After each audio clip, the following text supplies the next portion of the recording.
Pozdrav svima ljudi, sada je Gavrilo i danas ću da, ne znam kako nešto da kažem, jednu odluku.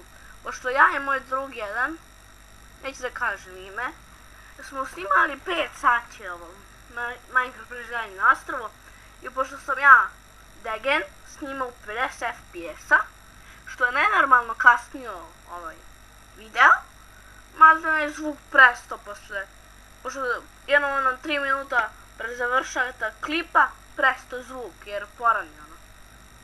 Mnogo je to. I ne znam kako još da vam kažem, i sada snimam u 60 FPS-a.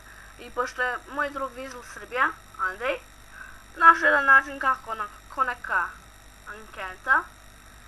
Ovako. Vaša odluka. Šta želite da snimam? Vanila Minecraft preživljavanje solo, Vanila Minecraft preživljavanje duo. Što to znači?